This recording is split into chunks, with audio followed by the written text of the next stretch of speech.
आवश्यक कार्रवाई हेतु संदर्भित। अगली सूचना माननीय डॉक्टर आकाश अग्रवाल महोदय। प्रदेश सरकार द्वारा उत्कृष्ट कार्य करने वाले सहायता प्राप्त शिक्षकों एवं वित्तहीन शिक्षकों को राज्य पुरस्कार शिक्षकों को सम्मानित किया जाता रहा है, लेकिन सरकार राज्य पुरस्कार सहायता प्राप्त शिक्षकों को यात्रा पास, स्वास्थ्य सहायता, सेवा विस्तार आदि की सुविधा दी जाती है। वहीं पर वित्तहीन विद्यालयों में उत्कृष्ट सेवा करने वाले शिक्षकों को शिक्षक पुरस्कार नहीं दिया जाता है। इस तरह की भेदभाव की नीति अपनाया जाना अत्यंत चिंतनीय है। वित्तहीन शिक्षकों को सरकार द्वारा वेतन तो मिलता नहीं, जिससे सरकार पर आर्थिक बोझ पड़ रहा हो। केवल यात्रा व स्वास्थ्य सुविधा व सेवा विस्तार की सुविधा प्रदान की जाए, जिससे भेदभाव से वित्तहीन शिक्षक अपने को ठगा सा महसूस करता है। प्रदेश के सभी पुरस्कार प्राप्त शिक्षक समानता दिलाने की मांग करते हैं। अतः इस लोक महत्व के तत्कालिक अविलंबनीय सुनिश्चित विषय पर सदन की कार्रवाई रोककर चर्चा कराए जाने की मांग करता हूं। महोदय, मैं बस 2-4 मिनट में अपनी बात कह के खत्म करूंगा। कहिए। महोदय, हमारा संविधान कहता है कि जाति, धर्म, क्षेत्र के आधार पर, संप्रदाय के आधार पर किसी भी तरीके का कोई भेदभाव नहीं किया जाएगा, सबके साथ समानता का व्यवहार किया जाएगा। लेकिन जो कर्मचारी हैं उत्तर प्रदेश के, वो कोई भी नियम बना देते हैं जिसके आधार पर ये भेदभाव होने लगता है। जब कोई भी शिक्षक माध्यमिक में पढ़ा रहा है, माध्यमिक शिक्षा में यूपी बोर्ड में, तो उसकी जो क्वालिफिकेशन है, जो बीएड होना चाहिए या मास्टर डिग्री होना चाहिए, वह वही है जो राजकीय व जो सहायता प्राप्त माध्यमिक विद्यालयों के लिए है। तो बस अंतर केवल इतना आता है, वित्तहीन विद्यालय के जो शिक्षक हैं उसमें जो तनख्वाह दी जाती है वह उसके मैनेजमेंट के द्वारा दी जाती है, सरकार पर कोई भी भार नहीं पड़ता है। सम्मान एक ऐसी चीज है जो केवल इसलिए दिया जाता है कि जब आपने बहुत अच्छा कार्य किया है तो आपको गर्व महसूस कराने के लिए आपने उत्कृष्ट कार्य किया है, आपका कार्य करने में और आपकी क्षमता बढ़े, इसलिए आप में उत्साहवर्धन हो, इसलिए कोई भी पुरस्कार दिया जाता है।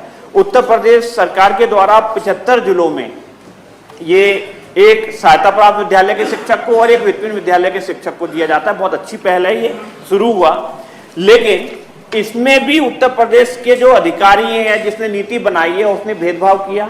भेदभाव ये किया कि जो यात्रा जो पास दिया जाता है, जब वो सहायता प्राप्त विद्यालय का शिक्षक होता है तो वह उसे आजीवन के लिए दे दिया जाता है। बहुत अच्छी पहल है। लेकिन वित्तहीन विद्यालय के जो शिक्षक हैं उन्हें ये यात्रा जो सुविधा है वो नहीं दी जा रही। स्वास्थ्य सुविधा उसे आजीवन मिलती है जो सहायता प्राप्त शिक्षक को जब आप पुरस्कार देते हैं।